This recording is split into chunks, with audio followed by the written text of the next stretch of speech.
Muy buenas tardes, amigas y amigos de Brújula Internacional. Siempre está ahora el recorrido por los escenarios internacionales con el choque de las imágenes y la fuerza de las palabras. Brasil invita al mundo a tener una alternativa frente a los polos de poder mundial.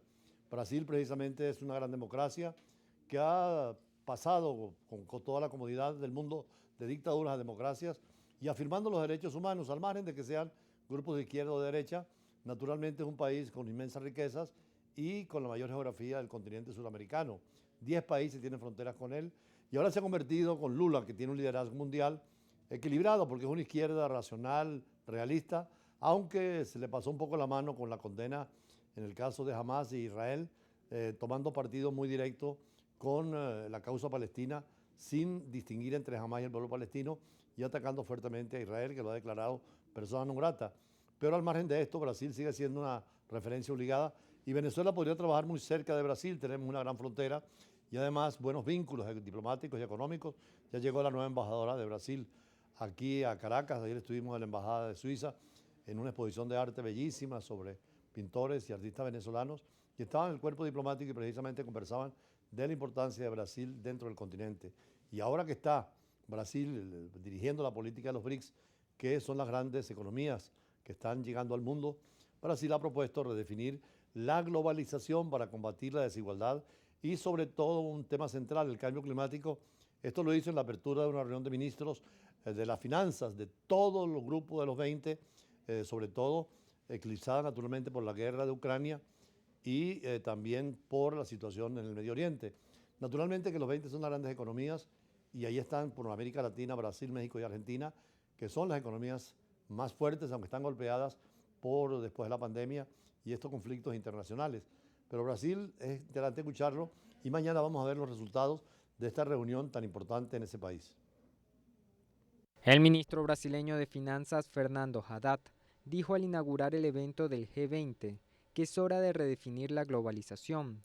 Brasil preside este año el grupo de las mayores economías. También añadió que el cambio climático y la pobreza deben entenderse como desafíos verdaderamente globales, a ser enfrentados por medio de una nueva globalización socioambiental. Mientras el gobierno del izquierdista Luis Ignacio Lula da Silva intenta poner sus prioridades en el centro de la agenda global, los riesgos generados por las guerras en el mundo toman fuerza como tema central en la reunión en la metrópoli. Por otro lado, el ministro de Finanzas francés, Bruno Le Maire, declaró que la mayor preocupación para el crecimiento y la economía actualmente son las tensiones geopolíticas en Oriente Medio, el Mar Rojo y Ucrania.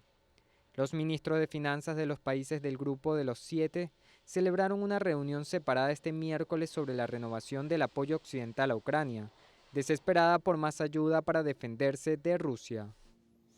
Precisamente sobre la cuestión de los movimientos regionales, Brasil tiene razón en que América Latina, toda y el Caribe, como CELAC, que se va a reunir pronto también en una isla del Caribe, deben tener una política común, es lo que llama Barry Busan, un teórico de las relaciones internacionales, los movimientos regionales que sirven de defensa frente a la globalización, porque como la Unión Europea en 1957, que nació como Comunidad Económica Europea y en el 92 se convirtió en la Unión Europea, es un bloque de 27 países, inclusive los ingleses, que con el Brexit salieron de la Unión Europea, intentan regresar.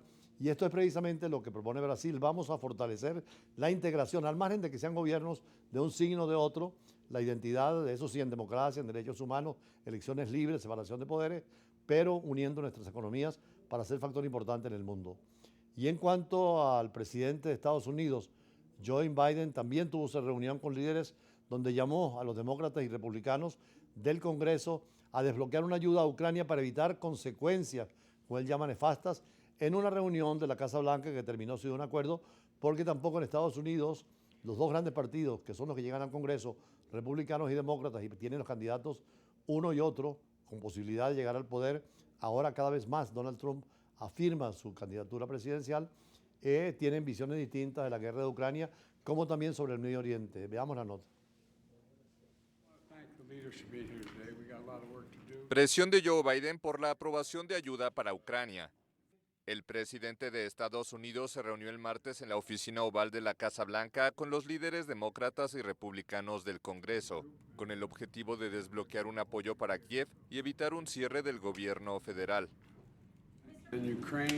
Sobre Ucrania, creo que la necesidad es urgente. Espero que podamos hablar de eso y creo que las consecuencias de nuestra falta de acción diaria en Ucrania son nefastas. He estado hablando con algunos de nuestros socios del G7.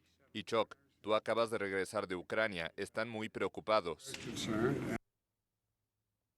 Los participantes se mostraron optimistas sobre la posibilidad de impedir una parálisis del gobierno, pero no ha habido avances sobre Ucrania.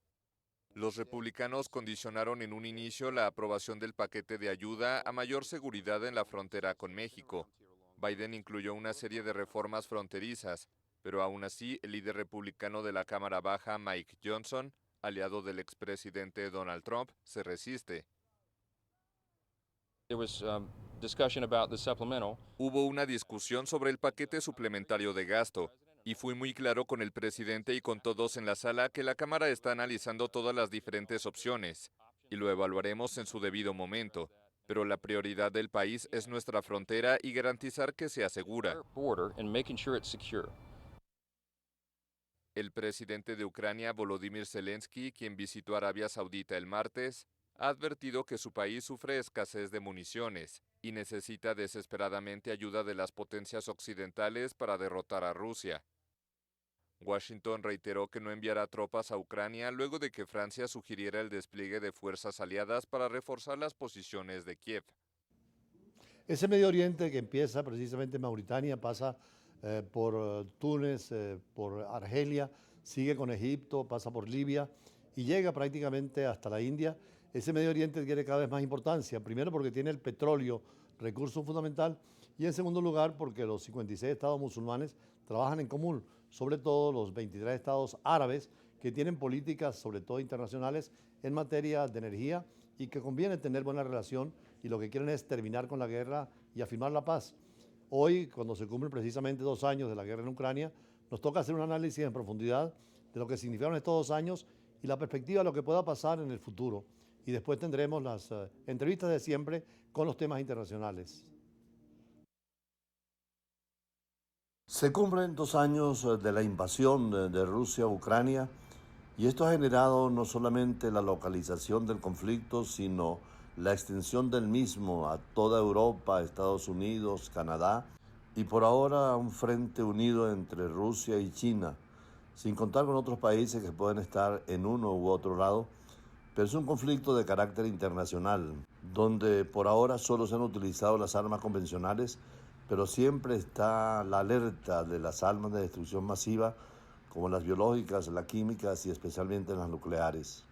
2 años después de la invasión rusa del país, los estados europeos pudieron mantener su unidad para sancionar a Moscú, apoyar a Kiev y a Ucrania a nivel militar, humanitario, económico y político, pero sin embargo esta cohesión contra el riesgo de verse puesta a prueba en el caso de que Donald Trump llegue a la Casa Blanca como presidente después de las elecciones presidenciales del próximo noviembre y de que se reduzca el compromiso de los Estados Unidos en Europa, sería muy grave para los europeos y una alerta para la propia Moscú, porque a lo largo de los meses se amplia una división discreta pero muy real.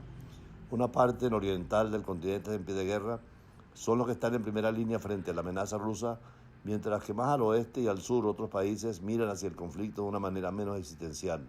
No son muchos los europeos que creen en la victoria final de Kiev sobre Moscú. Los demás dudan, en el sentido de que tienen que llegarse a un compromiso y a una negociación. Y esto, por ejemplo, no impide que la mitad de los suecos, polacos y portugueses se pronuncien a favor de apoyar a Ucrania para reconquistar sus territorios ocupados por Rusia. Pero la mitad de la población sueca, polaca y portuguesa se pronuncian la necesidad de apoyar a Ucrania para reconquistar sus territorios ocupados, pero la mitad de los húngaros, griegos, italianos, rumanos y austríacos quieren presionar a Kiev para que negocie con Moscú. Ayer el presidente Emmanuel Macron ha desatado una polémica porque pide incluso enviar soldados a Ucrania. Han provocado una protesta internacional porque 20 meses después de haber surgido no humillar a Rusia, aquí está el presidente francés acusado de haber abierto un debate inoportuno sobre el posible envío de tropas aliadas a Ucrania para defender a los ataques de Kiev. Los Estados Unidos han sido determinantes en decir que no enviarán tropas a los escenarios de guerra.